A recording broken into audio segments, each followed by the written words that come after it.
Hello friends, so another day of Technique Tuesday. So as you see here, I have like a little scrapbook, a mini scrapbook, right? And what I want to show you is how I've been using vinyl instead of just regular cardstock to embellish this. So I have one piece of my vinyl here that I'm going to quickly weed. This one wasn't cutting very nice before, so I hope I changed the setting.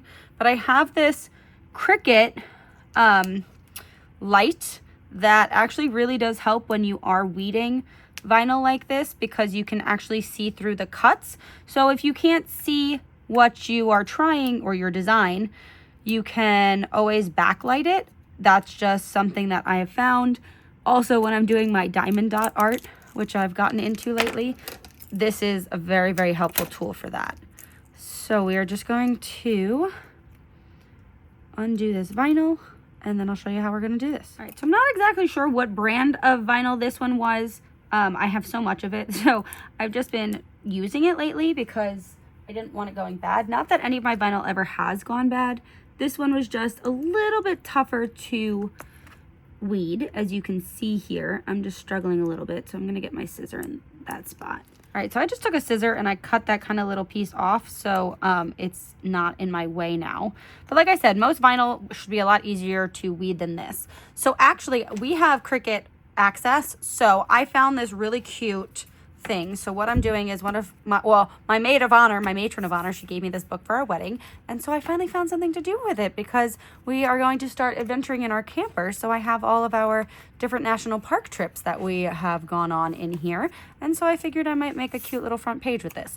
So because I wanted to use vinyl in this, especially since it's going to kind of live in the trailer and might be, you know, shown around a campfire or something, I didn't want any pieces of paper that might just fly off as I'm showing it. So I'm just taking some transfer sheets. I always reuse my transfer sheets. That's why this one's bigger, because it was for something else that I had done before. We're just going to stick this on here. I have found out the hard way, don't put your transfer tape down onto pictures because it does get quite sticky.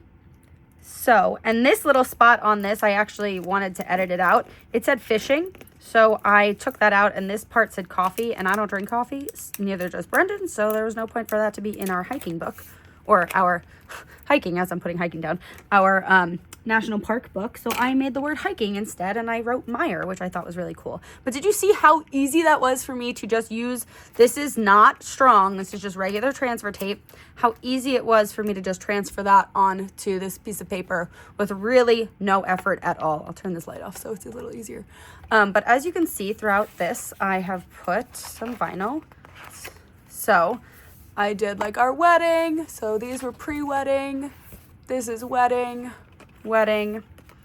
I did our honeymoon.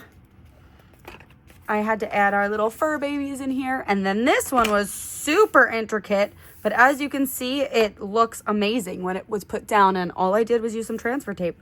So this would have been pretty hard to do if I wanted to do it with just regular cardstock, especially for something like this. Like I said, that's going to kind of get thrown around a little bit. So yeah, just showing you that you can use regular vinyl in your scrapbooks.